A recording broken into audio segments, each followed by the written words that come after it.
Oggi è una giornata molto, molto importante perché dopo tanto tempo finalmente il partito del PD provinciale ha una sede fisica, ha una sede dove potersi riunire, era da un po' di tempo che mancava e quindi dopo un po' di mesi abbiamo terminato le elezioni delle regionali e anche nazionali e oggi qui ad Agrigento c'è appunto questo momento importante dell'inaugurazione. Questo significa che la provincia di Agrigento, dopo la battuta delle elezioni nazionali e regionali che ha fatto come Partito Democratico, lo sappiamo tutti, il partito, diciamo, noi abbiamo perso le elezioni, però come provincia mi sembra che dopo tempo ci sia stato anche un ritorno di una importante rappresentanza nazionale e anche la riconferma che mi vede me oggi deputato nuovamente regionale, ma ancor di più la provincia di Agrigento è stata gratificata anche con il ruolo di presidente del gruppo parlamentare, quindi è una giornata importante. È chiaro che nelle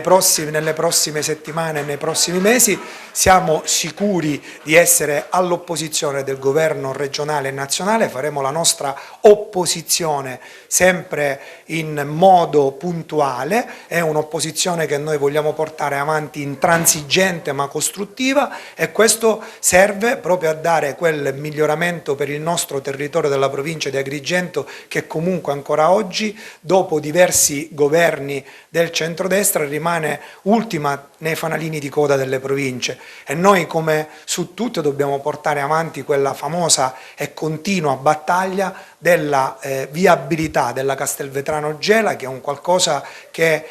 diciamo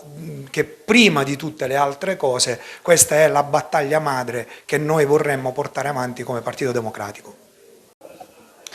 Per noi oggi è un giorno di festa perché compiamo e arriviamo ad un traguardo al quale abbiamo lavorato alacremente per tanti mesi e anche per più mesi. Stiamo oggi celebrando un momento di gioia che ci porta a riavere i nostri spazi democratici, spazi di democrazia che ci consentiranno attraverso questa nuova sede della Federazione Provinciale di stare insieme, di confrontarci, di discutere di proposte per i nostri territori, per i nostri comuni, per le esigenze dei nostri conterranei e per le esigenze anche delle amministrazioni comunali che negli ultimi anni soprattutto hanno avuto problemi, hanno fatto un gran sacrificio a dare risposte concrete ai propri concittadini, ma anche momenti, ci vedranno qui coinvolti momenti di discussione, di dibattito e di confronto su proposte per risolvere le ataviche vicende che riguardano questa provincia di cui tutti sappiamo. La Federazione di Agrigento oggi si presenta forte, unita e coesa, un lavoro fatto in sinergia tutti insieme,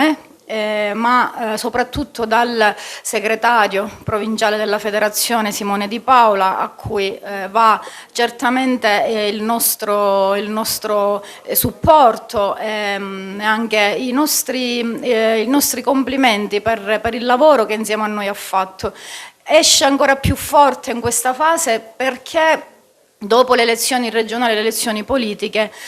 siamo riusciti ad ottenere un grande risultato che è l'elezione di 2 deputati, io alla Camera dei Deputati, Michele Catanzaro all'Assemblea regionale siciliana, risultato che ci consente di fare ancora di più e ancora meglio. Certamente questo lo faremo insieme nell'interesse del partito, dei militanti, dei dirigenti, ma soprattutto nell'interesse del nostro territorio, dei nostri territori che hanno la necessità di tornare ad avere rappresentanza vera, rappresentanza reale, rappresentanza concreta. Grazie. È un grande giorno per il Partito Democratico di Agrigento che recupera lo spazio della sua rappresentanza, recupera anche l'ambizione di poter presidiare i temi e le questioni politiche, sociali ed economiche del nostro territorio e recupera centralità. Per noi oggi è un grande giorno, dopo l'elezione dei nostri 2 rappresentanti e di tanti sindaci in provincia di Agrigento, attraverso questa inaugurazione il Partito Democratico recupera l'ambizione di essere centrale nel gioco politico provinciale.